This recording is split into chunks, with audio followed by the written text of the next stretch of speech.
Continuous random variable के बारे में हमने लास्ट टाइम पढ़ा था, उससे कंटिन्यू करते हैं। आप लोगों ने ये क्वेश्चन किया था जो मैंने आप लोगों को लास्ट टाइम करवाया है, ये वाला, इसकी प्रैक्टिस की है कि नहीं की? मैम की है। Yes ma'am. यस, समझ आ गया था ये? क्योंकि Yes. आज का टॉपिक जो है वो फर्दर इसको एक्सटेंड करेगा। ये सिर्फ एक वेरिएबल के लिए था ना, एक्स वेरिएबल के लिए, लेकिन आज जो हमने वर्कआउट करना है वो दो वेरिएबल्स बाइवेरिएट डेटा सेट के लिए होता है कि अगर हमारे पास ऐसा फंक्शन हो जिसके अंदर दो variable at a time workout कर रहे हो, तब हम क्या करते हैं। तो पहले तो हम उसकी थोड़ी थ्योरेटिकल पढ़ लेते हैं। सारी उसकी वो जो डिटेल है वो जॉइंट डिस्ट्रीब्यूशन वाली ही सारी है जो हमने मिड से पहले पढ़ी थी ना, फाइल जॉइंट और बाइवेरिएट वाला कॉन्सेप्ट जो किया था, जिसमें हमारे पास एक फंक्शन होता है, function F of X and Y का। सारी डिटेल वही है ऑलमोस्ट, लेकिन यहाँ पे अब चूंकि हम कंटिन्यूस वेरिएबल को स्टडी कर रहे हैं, वहाँ पे था डिस्क्रीट, तब हम डबल समेशन अप्लाई करते थे, लेकिन यहाँ पे हम क्या करेंगे, डबल इंटीग्रल अप्लाई करेंगे। ठीक है,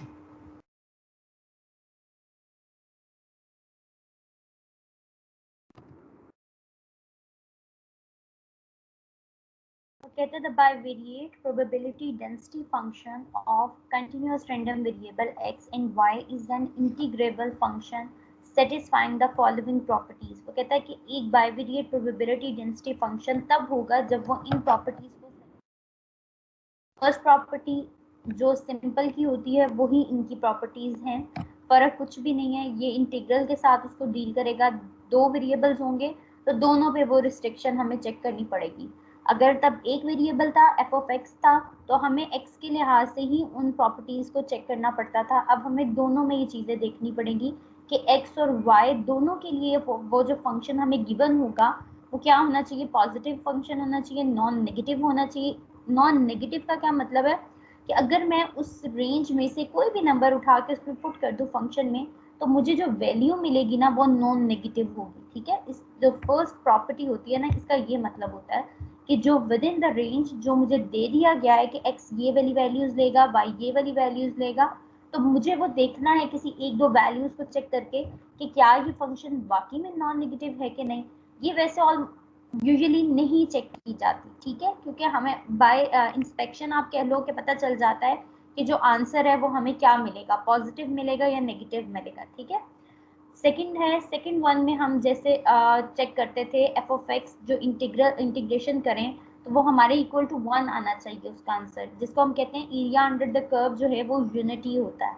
इसमें हम कर्व की बात करेंगे क्योंकि ये कंटिन्यूस है, इसमें कोई हिस्टोग्राम इस तरह से कुछ नहीं बनेगा, बल्कि इसमें हम एक कंटिन्यूस कर्व बनाएंगे। यहाँ पे ये कहता है कि अगर हम उस फंक्शन को जो गिवन होता है, हमें ये एविडेंस मिलनी चाहिए कि वो जो फंक्शन है वो इक्वल टू 1 आना चाहिए अगर हम उसको इंटीग्रेट करें और उसमें लिमिट्स को पुट कर दें। थर्ड वन में वो कहता है अगर हमें x की कुछ रेंज गिवन है, y की कुछ रेंज गिवन है, तो हमें उसकी प्रोबेबिलिटी किस तरह से मिल सकती है, वो हम यूज कर सकते हैं कि हम उनकी रेंज, जरूरी नहीं कि यहाँ से जो स्टार्टिंग और एंडिंग ले रहा है वही ले, लेकिन जो ये जरूर है कि जिस पॉइंट पे आपने प्रोबेबिलिटी फाइंड आउट करनी है उसके दोनों एंड्स आपको पता हो या दोनों एंड्स को आप फाइंड आउट कर सकें। ठीक है, कि अगर एक्स रेंज ले रहा है A to B, Y range ले रहा है C to D, C to D कोई भी नंबर्स हैं। ठीक है, तो वो कहता है कि अगर हमें इस तरह की कोई प्रोबेबिलिटी फाइंड आउट करनी है तो हम उसको किस तरह से फाइंड आउट कर सकते हैं कि हम double integration F of X Y D Y और डी एक्स ये फॉर्मूला यूज करके हम उनकी प्रोबेबिलिटीज को फाइंड आउट कर सकते हैं। ठीक है, तो यहाँ पे जो रिमेम्बरेबल जो यहाँ पे नोट है वो ये है कि आपके पास चूंकि एफ ऑफ एक्स में हमने पढ़ा था, जब सिंपल वाला कंटिन्यूस फंक्शन पढ़ा है, तो हमने कहा था यहाँ पे जो क्यूमुलेट फंक्शन होता है ना, अगर हम उसका डेरिवेटिव ले लें, क्यूमुलेट फंक्शन का डेरिवेटिव ले लें, तो हमें हमारे पास जो प्रोबेबिलिटी डेंसिटी फंक्शन होता है वो मिल जाता है। तो इस रिलेशन को आपने लाजमी याद रखना है, ये मोस्ट इंपॉर्टेंट है। अक्सर एमसीक्यूज या फिर हमें शॉर्ट क्वेश्चन में पूछ लिया जाता है कि हमें एफ ऑफ एक्स गिवन होता है और हमें कहा जाता है कि find out small F of x, तो आपको पता होना चाहिए कि जो एफ ऑफ एक्स कैपिटल वाला है, अगर हम उसका डेरिवेटिव ले लेंगे तो हमें स्मॉल एफ ऑफ एक्स मिल जाएगा। और अगर बाइवेरिएट केस है तो तब आपको क्या करना पड़ेगा, पार्शियली डिफरेंशिएट करना पड़ेगा। ये तो आप सब फेमिलियर हैं इस पार्शियल साइन से कि आपको पार्शियली डिफरेंशिएट करना पड़ता है विद रिस्पेक्ट टू x और विद रिस्पेक्ट टू y। अब आपकी मर्जी, आप पहले y से करना चाहें या x से करना चाहें, तो इट्स अप टू यू। हाँ जी, marginal PDF of continuous random variable कैसे कैलकुलेट करते हैं। अच्छा, मैंने आप लोगों को लास्ट टाइम भी कहा था कि बच्चे अपने माइंड में डिस्क्रीट केस को भी साथ साथ लेके चलें, क्योंकि डिस्क्रीट चूंकि अब आप लर्न आउट कर चुके हो ना, तो बाय कंपैरिजन आप चीज़ों को देखो कि कैसे डिस्क्रीट में क्या थी और कंटिन्यूअस में आके क्या होगी। हम ज़रूरी नहीं है कि मैं अगर अब आप अभी पढ़ रहे हैं, ये आपके नेक्स्ट के लिए काम आएगा कि आप बाय कंपैरिजन इनको लर्न आउट करो कि हम क्या करते थे तब। हम वहाँ पे जब आप जी ऑफ एक्स मार्जिनल का पीडीएफ निकालते थे, तो तब आप क्या करते थे, यहाँ पे जो समेशन साइन होता था उसमें वेरिएशन किसकी लेते थे, कुछ याद? मैम y की y की y लेते की थे। में क्यों? कि यहाँ पे x था, हमें x तो चाहिए, उसको तो हमने खत्म नहीं करना, लेकिन जिस चीज को खत्म करना है उस फंक्शन में से हमें उसकी रेंज लेनी पड़ेगी और यहाँ पे हमें उसकी लिमिट लेनी पड़ेगी। तो यहाँ पे आपने याद रखना है कि dy अगर आपने लिखा है तो लिमिट भी आपने y वाले फंक्शन की लेनी है, ठीक है। जैसे ये बातें आप लोगों को बताना, इतना एम्फसाइज करना जो है वो नहीं बताना बनता डिटेल में, क्योंकि मैथ स्टूडेंट्स हैं, ऑलरेडी समझा जाता है कि इनको ये बातें पता होती हैं, ठीक है। एच ऑफ वाई में एच ऑफ वाई में क्या करेंगे, आपके पास जो लिमिट आएगी वो एक्स की आएगी और जो इंटीग्रल होगा वो आप किसका करेंगे, एक्स के रिस्पेक्ट करेंगे, ठीक है। ये चीज़ें याद रखनी है, आगे हमने इसको वैल्यूएट करना है। कंडीशनल प्रोबेबिलिटी जो होगी वो किस तरह से हम फाइंड आउट करेंगे, वो हमने करनी है F of x given that कि वाई जो है वो अकर हो गया है, तो उसमें हम डिवाइजर में एच ऑफ वाई का फंक्शन जो मार्जिनल का हमने अभी निकाला होगा उसको लिखेंगे और ऊपर उनका ज्वाइंट फंक्शन, ठीक है। और वाई गिवन एक्स निकालना है तो हमारे पास नीचे डिवाइजर में जी ऑफ एक्स का फंक्शन और ऊपर वही फंक्शन ज्वाइंट, ठीक है। अच्छा बच्चे, यहाँ पे ये मैंने बात लिखी है, तो बता सकते हैं इस बात को लिखने की क्या रीजन है?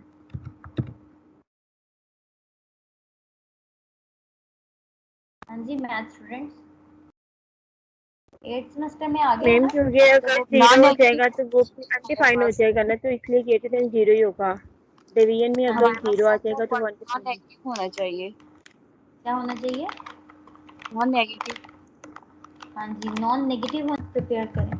अच्छा, यहाँ पे नॉन नेगेटिव की बात की थी मैंने, यहाँ पे हमारी लास्ट जो बात हुई है वो ये है कि हमारा ये फंक्शन जो है जो डिवाइजर का होता है, ये हमारे पास ग्रेटर देन ज़ीरो होना चाहिए। ये रिस्ट्रिक्शन हम लगाते हैं, हम लिखते हैं।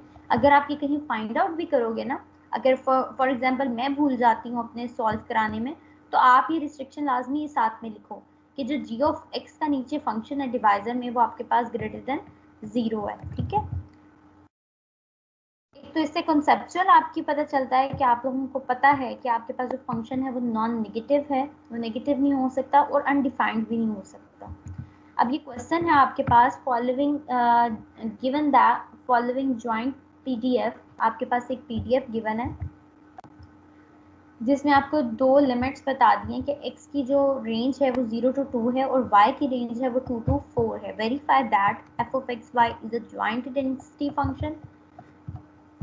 फिर हमने कैलकुलेट करना है ये कुछ दो प्रोबेबिलिटीज को, उसके बाद हमने मार्जिनल पीडीएफ्स निकालने, फिर हमने कंडीशनल पीडीएफ्स निकालने, ठीक है।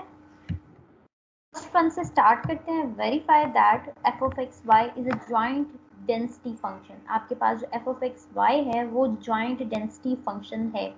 इसकी वेरिफिकेशन कैसे की जा सकती है, किसी को आइडिया है? मैम वो इसको इक्वल टू 1 हमने प्रूव करना है। वेरी गुड, इसको हमने प्रूव करना है कि ये इक्वल टू 1 होना चाहिए, ठीक है। बच्चे यहाँ पे लिखना जो है वाइट बोर्ड वगैरह को यूज़ करना वो ज़्यादा टफ है, इसलिए मैंने करवाना तो ये मैनुअली आपको साथ साथ था ताकि आप लोग भी करें और मैं भी करूँ। तो मैं ये कोशिश ये करती हूँ कि ये थोड़ा सा मैं बताऊँ, फिर बाद में सोल्यूशन इसका आप खुद करो, ठीक है। बाद में ये जो हम एक दूसरे को ढूंढ रहे होते हैं, तो साथ साथ आप मुझे इसके आंसर्स बताओगे, तो अपने पास नोटबुक और पेन ये लाजमी रखें। कैलकुलेटर्स इतनी कोई लॉन्ग कैलकुलेशंस नहीं है, लेकिन फिर भी अगर रखना चाहें तो कैलकुलेटर भी रखें पास। आपको 2-3 मिनट देती हूँ मैं, अगर आपने इधर उधर से पकड़नी है चीज़ें तो पकड़ लो।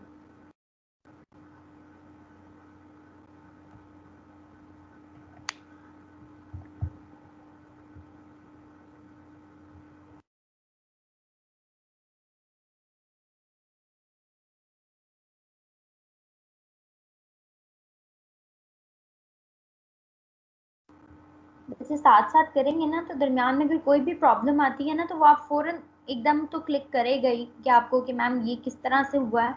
अगर आप सिर्फ सुनेंगे ना, तो फिर तो ये लेक्चर भी बोर हो जाएगा। तो जैसे हमने मिड से पहले ऐसे हवाओं में ही पढ़ा है, तो वो भी आपको ये लगेगा कि मैम तो शायद हवाओं में ही पढ़ा रही हैं। तो ज़रूरत यही है कि आप लोग क्लास में प्रैक्टिस लाजमी किया करें। हम इसको एक ऑनलाइन सेशन को फिजिकली ही करने की कोशिश करते हैं, क्योंकि अगर क्लास में करते तो आप लोग मेरे साथ कर रहे होते ना, तो आप यही अज्यूम करो कि आप एक क्लास ही ले रहे हो मेरी। ठीक है, इससे रिलेटेड 3 क्वेश्चंस हैं जो आपने करने हैं, वो आपका टास्क होगा, वो भी इसके एंड पे, फाइल के एंड पे ही हैं, तो वो आपने खुद करने हैं। तो अभी ये खुद करेंगे तो वो कर पाएंगे। है सबके पास नोटबुक, पेंसिल? Yes ma'am. ठीक है, स्टार्ट यस करें। मैम। चलें, अब ये बॉयज़ की भी आवाज़ आनी चाहिए मुझे। मैंने अपनी लास्ट क्लास में, मेरी होती है बायोस्टैटिस्टिक्स की क्लास, उनके नेम नोट डाउन करने शुरू कर दी हैं। जो पार्टिसिपेट नहीं करेगा, जो बोलेगा नहीं, जिसकी आवाज़ नहीं आएगी, उसका नेम मैंने नोट कर लेना। तो अब नेक्स्ट में भी तो आप लोगों की क्लास पार्टिसिपेशन के मार्क्स लगने हैं, तो ये सोच समझ के अब क्लास में पार्टिसिपेट करें। ठीक है, हाँ जी, बॉयज़ क्लास के अब सारे भाग जाएंगे।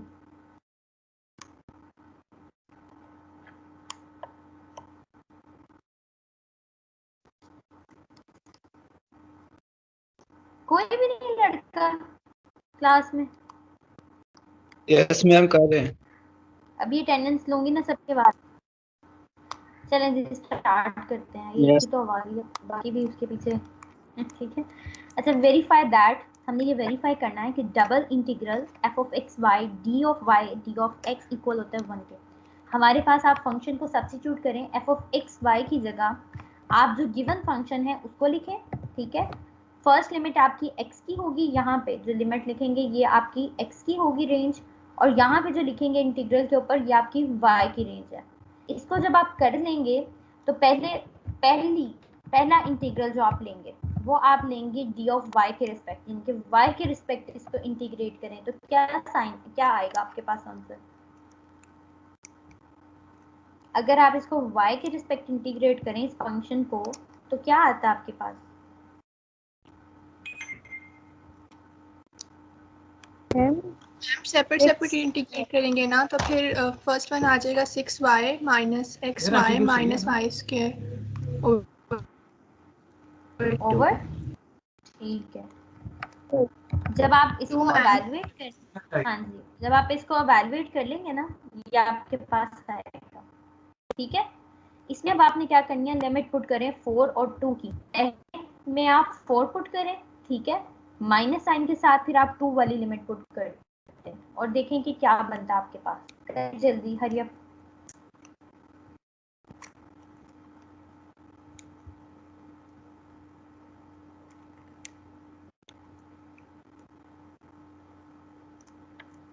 अब मैं मैम बॉयज से 6 पूछूंगी माइनस क्या टू आंसर एक्स। है। चुप चुप आतिका, मैम चुप कर दो। ये बॉयज को तो आंसर करने दो, मुझे पता है आतिका ने कर लिया। मैम मैं सवेरा। ओ सवेरा, अच्छा। आतिका की आवाज और सवेरा की कितनी मिल रही है। Yes ma'am. सवेरा खैर, जो ये बॉयज को करने दो ना जरा, बॉयज वाले तो आंसर करें, फिर लड़कियों ने ही जवाब ओके देना। मैम। जरा ये भी जाके हैं क्लास में। आज देखते हैं बॉयज ज्यादा पार्टिसिपेट करते हैं या गर्ल्स करते हैं।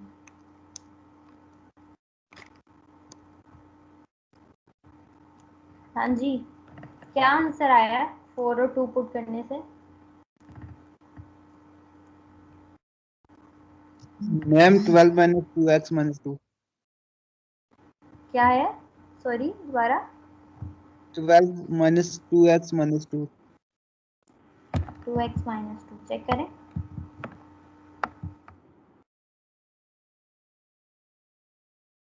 12 minus 2x minus 2 Yes, ma'am. ये चेक करो जरा। 6 minus सही है। 2x बनता है। Yes ma'am. इसका ठीक है, Yes, लड़के का ठीक है। मैम यही आ रहा है 6 माइनस 2 है। लड़कियों का भी ठीक आप है, चेक लड़कों करें। का भी। मैम 6 लड़कों का minus क्या 2x आ रहा है। और 6 minus 2x आ रहा है। तो बॉयज देखें, चेक करें कि क्या कोई एक और सिंप्लीफिकेशन, मुझे लगता है एक और स्टेप की जरूरत है। मैम 2 कॉमन ले लेंगे। हाँ जी, 2 कॉमन ले लेंगे, तो ये तो 8 yes as it ma'am. Is है। मैम जब हम 6 माइनस 2x से 2 कॉमन ले लेंगे ना, वो हमारे पास हाँ। जो इंटीग्रल के अंदर जो टर्म है वो 3 माइनस x की बच जाएगी। अच्छा ठीक है, ठीक है। अब नेक्स्ट में आप इंटीग्रेट करें इसको विद रिस्पेक्ट टू x। अब ये देखें फंक्शन कितना सिंप्लीफाई हो गया ना। अब आप इसको x के रिस्पेक्ट करें, क्या आता है आपके पास? 1 आ जाता है। मैम 1 ही आ रहा है इसका आंसर। आ जाता है। 1 बॉयज ने किया है? Yes ma'am. ये कुछ इस तरह से सिंप्लीफाई करेंगे आप लोग और आपके पास आंसर आएगा 1। ठीक है, चले नेक्स्ट पार्ट की तरफ।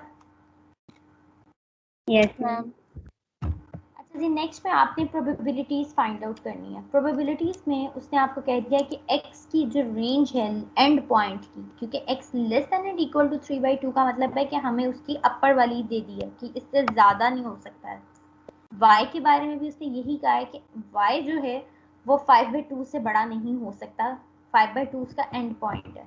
मैंने आपको बताया था ना अभी उसकी थर्ड प्रॉपर्टी में पढ़ा था कि अगर हमें रेंजेस डिफाइन है तो हम उन रेंज को यूज करते हैं। तो यहाँ से अब चूंकि लोअर नहीं गिवन, तो हम यही अज्यूम करेंगे कि x जहाँ से स्टार्ट ले रहा है वहां से लेके 3/2 तक, और y जहाँ से उसकी लिमिट स्टार्ट हो रही है वहां से लेके 5/2 तक। ठीक है, जैसे ये 0 to 3/2 और 2 to 5/2।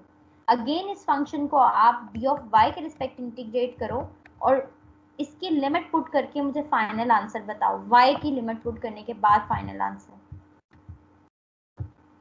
अब तो जस्ट आपको पता चल गया ना, जब y को इंटीग्रेट किया तो ये फंक्शन आता है, तो इसमें जस्ट मुझे y पुट करके y की जो लिमिट्स हैं वो पुट करके आंसर बता दो।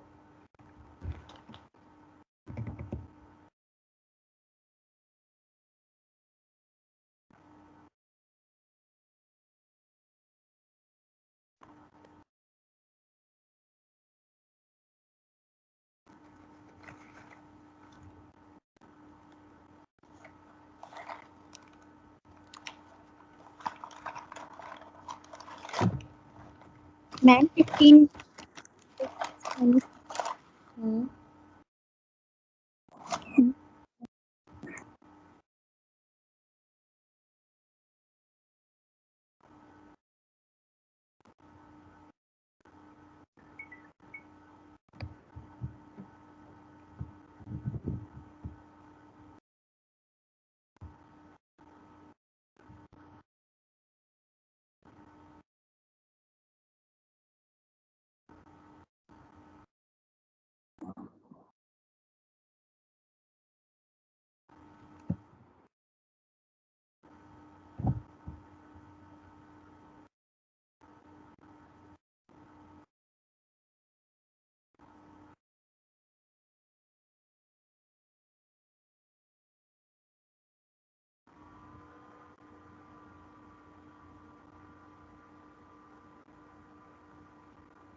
अच्छा बच्चे सलमान, बाकी करिए स्टूडेंट्स।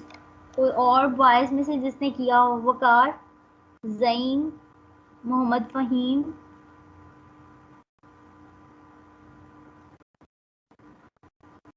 मैम अभी कर रहे हैं, पहले बताया आपको, अभी दूसरा कर। ठीक है चलो।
तो क्यों वाइट स्पेसेस क्यों नजर आ रही हैं? तो ट्राई नहीं करते?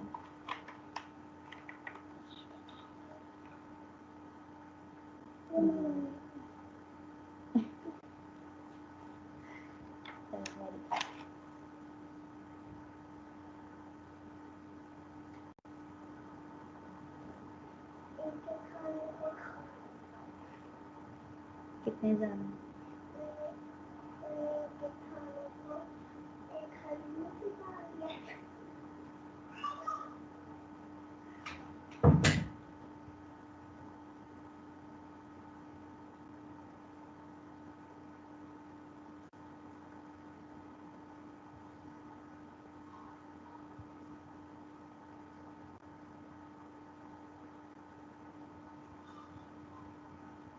हाँ जी, वैसे हुआ है वाई के रिस्पेक्ट? Yes ma'am. यही आंसर है?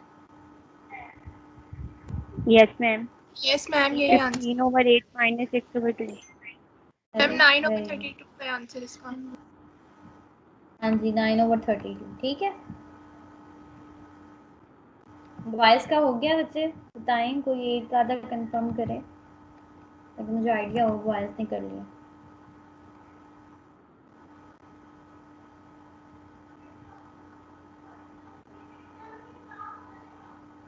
हाँ जी, सारे बॉयज के माइक खराब हो गए, क्या हो गया?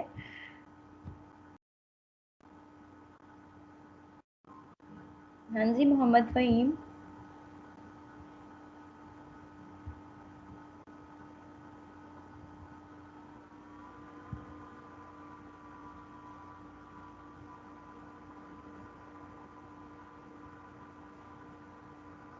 अच्छा जी, मोहम्मद सलमान ने कहा उसका हो गया। चलिए ठीक है, ये 9/32 इसका आंसर आना चाहिए। के बाद आपके पास अच्छा बच्चे, ये मोस्ट इम्पोर्टेंट है, इसको समझने की बहुत ज़रूरत है। ये जो है पॉइंट, ये ट्रिकी सा क्वेश्चन है, तो इसमें हमें देखना है, बहुत सोच समझ के हमें अपनी लिमिट्स को डिसाइड करना है। यहाँ पे उसने कहा कि प्रोबेबिलिटी फाइंड आउट करनी है हमें कि x प्लस वाई, अगर हम x और y की लिमिट को ऐड करें तो हमारे पास लेस देन 3 आंसर आना चाहिए। ठीक है, लेस देन 3 की लिमिट बननी चाहिए। अगर मैं दोबारा बात को रिपीट कर रही हूँ, इस लिमिट का ये मतलब है कि x और y को जब हम ऐड करें तो हमारे पास लेस देन 3 बनना चाहिए। ठीक है, अब वो कैसे बनेगा हम अब ये देखेंगे। यहाँ पे मैंने एक ग्राफ बनाया, आपने भी इसी तरह ग्राफ बना लेना है और x के लिमिट्स के पॉइंट और y के लिमिट्स के पॉइंट्स को आपने लिख लेना। ठीक है, अब आप ये देखो कि यहाँ से ये तो 0, 1 और 2 ये जाता है 0 to 2, इसकी लिमिट थी। यहाँ पे x की लिमिट जो थी वो 0 to 2 थी, y की लिमिट थी 2 to 4। ठीक है, ये सिर्फ y की वैल्यूज है, y 0 वैल्यू नहीं ले रहा। अब हमने क्या चेक करना है, हमने इन दोनों को एड अप करते जाना है और देखना है कि कहाँ तक ऐसा आंसर आता है कि जो लेस देन 3 हो, मतलब इन दोनों का सम जो हो वो लेस देन 3 ही रहे। अब इस पॉइंट पे आए, अगर हम 0 और 2 को काउंट करें, यानी कि 0 और 2, यहाँ से 0 x था और यहाँ से 2, तो हमारे पास 0 प्लस 2 क्या रहता है, 2 ही रहेगा। अगर हम 1 पे आए, x की 1 वैल्यू हो और y की वैल्यू 2 हो, तो क्या आंसर बनता है आपके पास, 3। अगर x की 1 हो और y की 3 हो तो हमारे पास क्या आंसर बनता है, 4। ठीक है, अब ये देखो ना कि अब ये इंक्रीज हो गया 4 से, तो हम तो इसमें इंटरेस्ट नहीं ना लेना, हमने तो उधर इंटरेस्ट लेना है जहां पे ये वैल्यू लेस देन 3 रहे।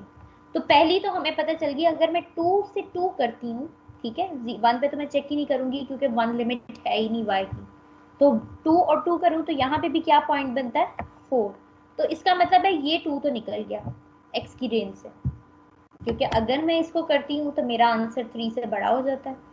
तो अब क्या करना है, मैंने अपनी लिमिट को स्प्लिट करना है। x वैल्यू क्या लेगा, 0 to 1, 2 वाली तो वो रेंज लेगा ही नहीं। x वैल्यू लेगा 0 to 1 और y वैल्यू क्या लेगा, चूंकि इसका स्टार्ट 2 से है तो हम 2 से लेके जाएंगे, लेकिन कहाँ तक हमें नहीं पता, तो हमने यहाँ से इसी चीज को सॉल्व करते हुए अपनी y को डिफाइन करना है। अब अगर मैं चाहूँ तो y इधर ही रहे तो ये किसके इक्वल आ जाएगा, 3 माइनस एक्स के। ठीक है,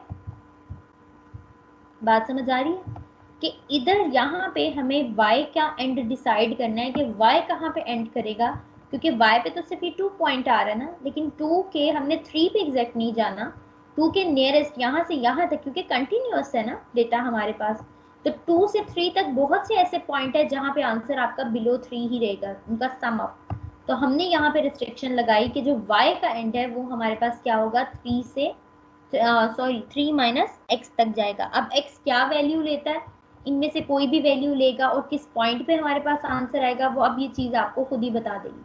अब हमें इसको ज्यादा और डिफाइन करने की जरूरत नहीं है, पहले बस ये ध्यान में रखें कि हमने x की वैल्यू को ग्राफ पे प्लॉट किया, फिर y की वैल्यूज को प्लॉट किया, फिर उसके बाद हमने ये देखना है कि x अपना एंड कहाँ तक लेगा और y फिर एंड क्या लेगा, जहां से हम इस इक्वेशन को सॉल्व करेंगे तो हमारे पास आंसर आ जाएगा। ठीक है, तो ये आपके पास वही फॉर्मेट बन जाता है ना जो इस क्वेश्चन में किया, ये वाला। अब आपको दोनों की अब रेंज इसका पता आंसर चल गई, क्या होगा?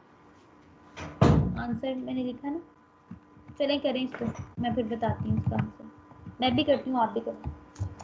ठीक है,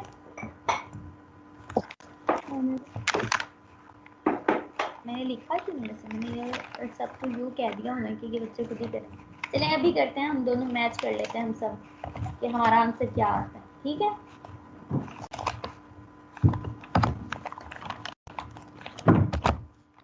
पहले आप इंटीग्रेट करें विद रिस्पेक्ट टू y और फिर आप इसको इंटीग्रेट करें with respect to x।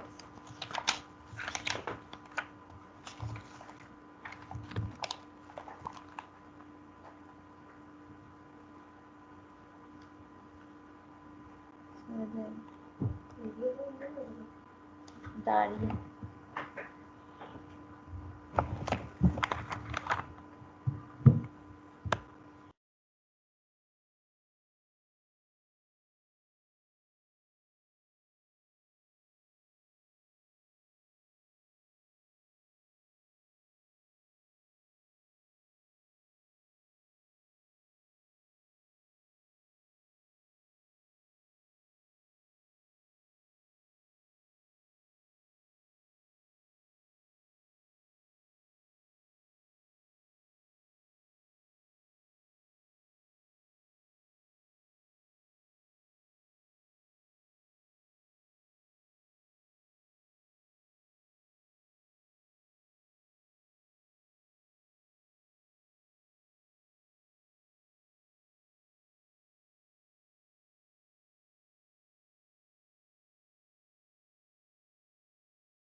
Ma'am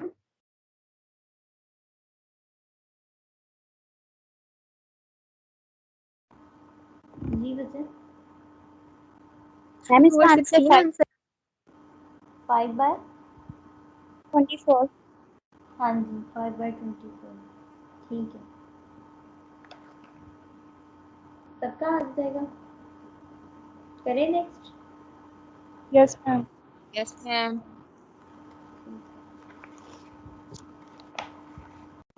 अच्छा जी नेक्स्ट देखिए, मार्जिनल आपको कैसे कैलकुलेट करना है।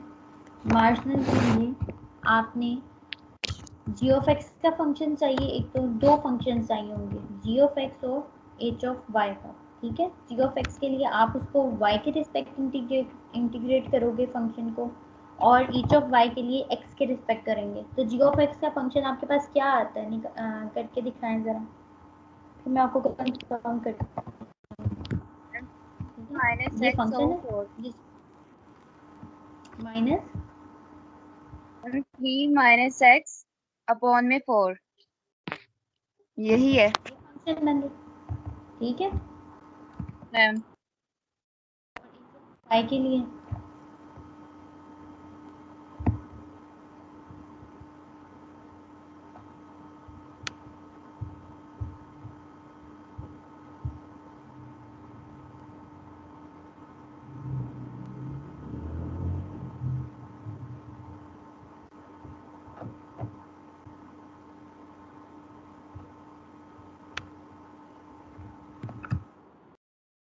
और इसमें से कोई भी नहीं कर रहा क्वेश्चन।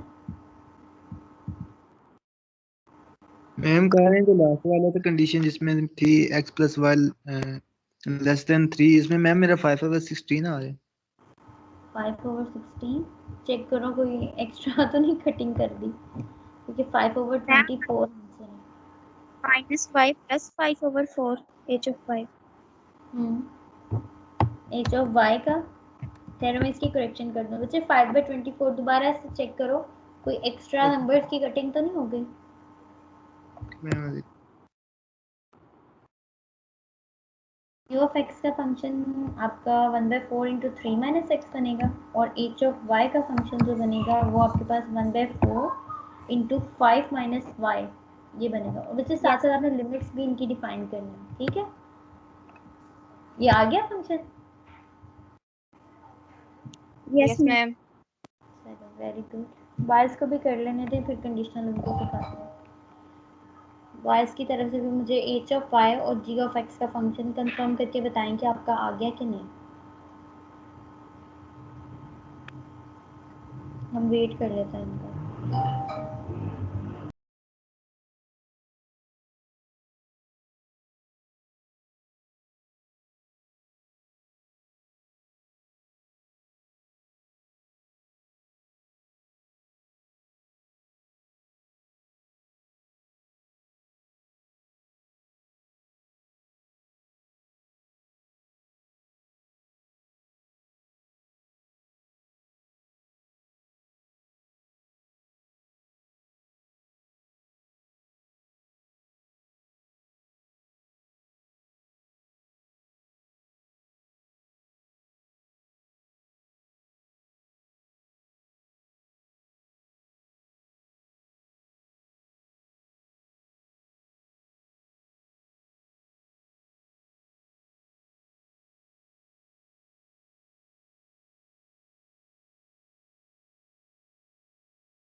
हाँ जी, बाकी भी स्टूडेंट्स करें।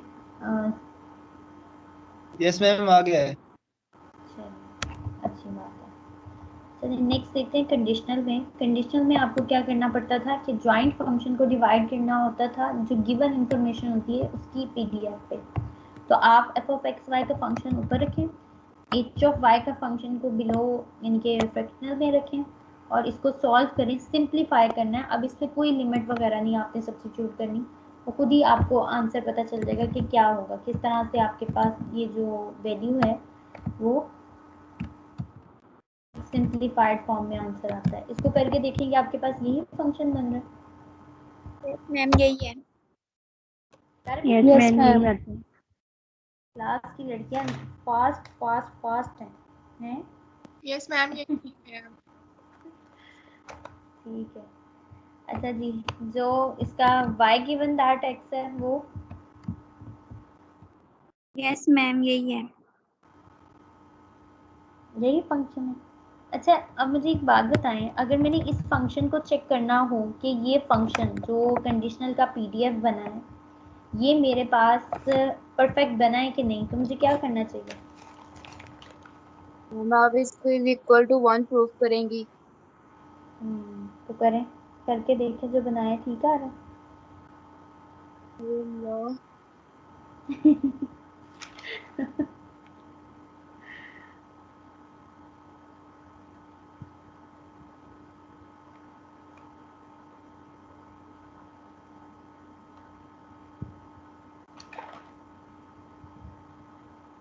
अच्छा इस फंक्शन में किसके रिस्पेक्ट आप इंटीग्रेट करेंगे? दोनों के रिस्पेक्ट?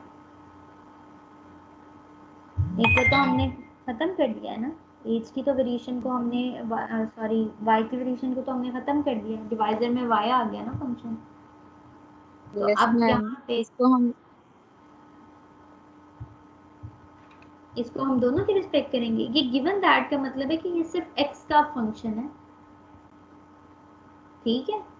ये जो x गिवन दैट y का ये मतलब है कि ये फंक्शन जस्ट x का है, लेकिन उस सेंस में जब हमें y की जो इंफॉर्मेशन है कोई ऑलरेडी पता है, ठीक है। इस बात को समझ लें कि यहाँ पे ये फंक्शन x का है, गिवन दैट y में जो वैल्यू है y की वो ये बताती है कि ये इंफॉर्मेशन हमें पहले से पता है और ये फंक्शन जस्ट x का है, ठीक है। कि x y की गिवन इंफॉर्मेशन पे जो फंक्शन x का होगा वो क्या होगा। तो यहाँ पे जो वेरिएबिलिटी रहती है वो किसकी रहती है, x की या y की? एक्स की मैम। हाँ जी, अब यहाँ पे इंटीग्रेट किसके, दोनों के रिस्पेक्ट होगा कि किसी एक के रिस्पेक्ट होगा? x की रिस्पेक्ट होगी। x के रिस्पेक्ट तब होगा। करें जरा इसको। मैम वो वाई वाला फिर कैसे खत्म होगा? आप करो तो सही, करो इसको जरा। इस फंक्शन को इंटीग्रेट करो, y वाला एज इट इज कांस्टेंट आ जाएगा ना, कांस्टेंट बाहर आ जाएगा। उसको हम कांस्टेंट ही ट्रीट करेंगे, जब हमारे पास किसी की लिमिट नहीं होती किसी वेरिएबल की, वो एज अ कांस्टेंट डील होता है ना। करके मैम देखो। अगर वो कांस्टेंट होगा तो फिर y साथ ही चलता जाएगा तो हमारे पास 1 आ जाएगा। ये देखो ना, ये कांस्टेंट है तो फ्रैक्शनल तो पूरी बाहर आ गई, ये बाहर आ गया ना। यस मैम इंटीग्रेशन किसकी रह गई? ऐसा ही है। 6 minus 6 X minus minus x Y. Minus y की। इसकी जी इंटीग्रेशन करो विद रिस्पेक्ट टू एक्स, करो जल्दी से।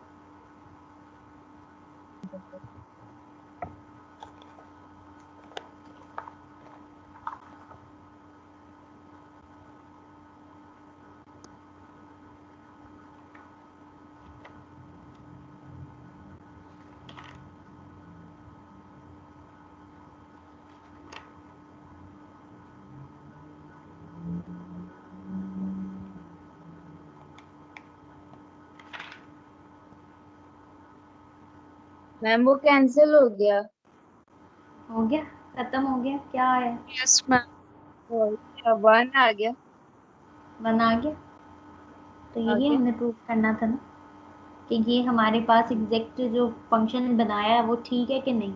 ये एविडेंस है। वैसे कभी कहा जाता है चेक करने को, कभी नहीं कहा जाता, लेकिन अगर नहीं भी कहा गया ना तो आप अपनी तसल्ली के लिए इस काम को कर सकते हो रफ वर्क में, ठीक है। कि जो आपने यहाँ पे ये जो फंक्शन बनाया है क्या ये ठीक आया या नहीं इसका आंसर, तो इसकी एविडेंस यही है कि आप इसको चेक कर लो कि ये इक्वल टू 1 आया कि नहीं, ठीक है। y के लिए चेक करें इसको। नहीं मैम अभी करते हैं। थक गए? आगे भी यही काम है सारा, या ये बहुत आसान काम लग रहा है? मैम मैम अटेंडेंस easy लगा ले। में अटेंडेंस लगाने के बाद है। ओ मैम, मैम आप बाद में कहती ना याद नहीं कराया किसी ने। ये भी सही है। अभी 5 मिनट हम वेट करते हैं ना, फिर हम अटेंडेंस मार्क करते हैं ताकि बच्चे भाग ना जाए। वो तो वैसे 10 मिनट पहले भी लगाऊं ना, यहाँ से प्रेजेंट होती है और वहाँ से बच्चे लीव कर जाते हैं।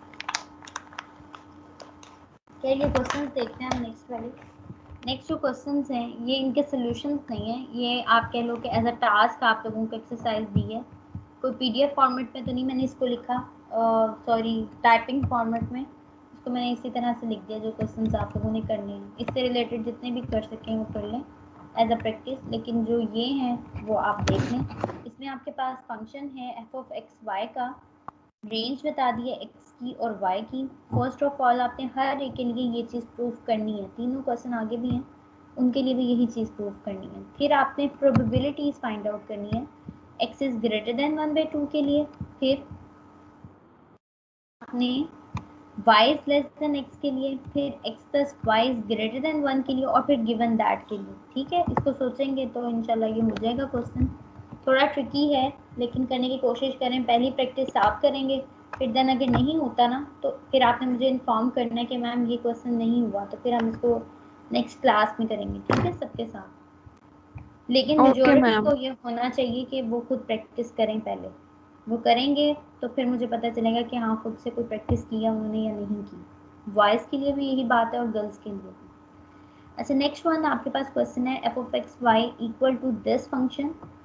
एक्स भी स्पेसिफाई है और वाई को भी स्पेसिफाई उसने कर दिया है। आपने चेक करना है कि एफ ऑफ एक्स वाई जो है वो पीडीएफ है कि नहीं। अब वर्डिंग देखें किस तरह से चेंज होती है। कभी वो इस चीज़ को पूरा लिख देता है और कभी वो जस्ट कह देता है कि चेक करें कि ये प्रोबेबिलिटी डेंसिटी फंक्शन है कि नहीं। इसकी एब्रीवेशन पता होनी चाहिए, ये किस चीज़ की एब्रीवेशन है। ठीक है, ये अक्सर पूछा जाता है कि पीडीएफ का क्या मतलब है। हम अक्सर हमें ना शॉर्ट वर्डिंग की आदत होती है कि हम कहते हैं हम यूसीपी में पढ़ते हैं। ठीक है, जो कोई अनफेमिलियर है यूसीपी से तो उसको नहीं पता कि यूसीपी क्या है। हमें भी ऐसे कहा जाता था कि हम कह देते हैं हम पीयू से पढ़ रहे हैं जी, हमने पीयू से पढ़ा। तो हमें किसी ने कहा था कि पीयू हर एक के लिए फेमिलियर नहीं है, कि पीयू क्या है एक ले मैन नहीं जानता जो अगर नहीं पढ़ा पीयू में। बहुत हद तक किसी को पता होगा क्योंकि अगर उसकी फैमिली में कोई पढ़ा है, वरना हमें ये बाहर लिखा होता है university of Punjab, university of the Punjab. तो हमें कहा जाता था कि आपने अपना नाम पूरा यूनिवर्सिटी का बताना, यूनिवर्सिटी ऑफ द पंजाब। तो इसी तरह आप लोगों को भी यही है कि जो एब्रीवेशन है उसका पता होना चाहिए ये किसकी है।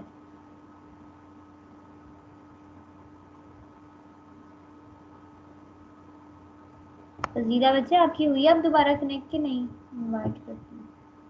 पता नहीं ये आप लोगों की टीम्स के साथ क्या इशू है कि मेरे भी ज्वाइनिंग का नहीं आ रहा था, सेंड अपडेट की आ रही थी।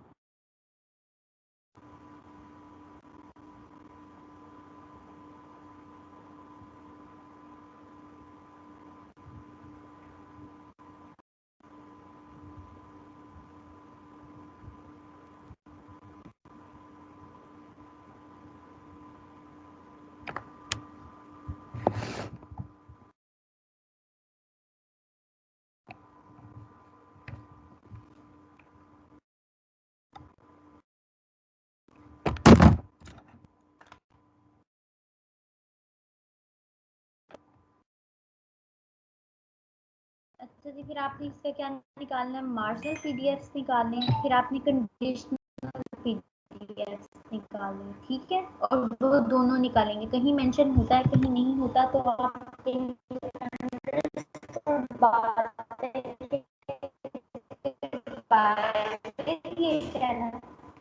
ये काम एक्स के लिए भी करेंगे और यही काम वाई के लिए भी करेंगे, ठीक है। नेक्स्ट आपका लास्ट क्वेश्चन, ये 3 क्वेश्चन है आपके पास। अब मैं अटेंडेंस की तरफ जाती हूँ।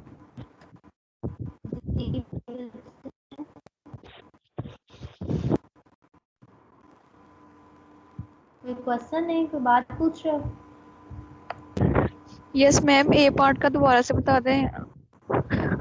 ये वाला इसका f of x y is a PDF। इसमें आपको बच्चे मैंने आपको कहा कि यहाँ पे आपको कभी ये वर्डिंग यूज की जाएगी और कभी आपको डायरेक्ट ये बता दिया जाएगा कि double integral f of x y dx dy is equal to 1 होना चाहिए आपके पास। अब ओके यहाँ मैम। पे ठीक है, इन दोनों का एक ही मतलब है। हमने अगर किसी चीज़ के PDF को प्रूफ करना है ना, अभी मैंने आपको क्यों बताया कि मैंने ये प्रूफ करना है कि ये PDF ठीक है कि नहीं है, ये PDF फंक्शन है कि नहीं, तो मैंने आपको कहा है इसको इंटीग्रेट कर लें विद रिस्पेक्ट टू अब y कर लें, क्योंकि x तो आपके पास कांस्टेंट हो गया। इसी तरह अगर आपने इसको बाजू का कह दिया जाता है कि कंडीशनल को चेक करें, कंडीशनल के फंक्शंस को चेक करके बताएं कि वो प्रोबेबिलिटी डेंसिटी फंक्शंस हैं कि नहीं, तो आपने ये भी याद रखना है कि जब हमारे पास एक सिंगल फंक्शन आ जाता है ना x का, तो y as a constant treat हो रहा है। ये चीज़ इवेंट हो चुका है, इसकी वैल्यू हमें पता है, ठीक है। जब गिवन दैट की बात करते हैं ना, तो वो चीज़ कांस्टेंट हो जाती है ना, कि ये चीज़ तो हमें एवेलुएट करने की ज़रूरत ही नहीं है। एवेलुएट करने वाली बात क्या है, x, ठीक है। इस चीज़ को, इस कंसेप्ट को समझे ताकि आगे अगर किसी को कन्वे कभी करना पड़े तो पता चले कि ये वाकई में आप चीज़ पढ़ के आए हैं कि गिवन दैट का क्या मतलब है। गिवन दैट का मतलब होता है वो इन्फॉर्मेशन जो मुझे पता है, और जो चीज़ पता होती है वो तो कंफर्म होती है ना, तो कंफर्म की तो वेरिएशन ही खत्म होगी।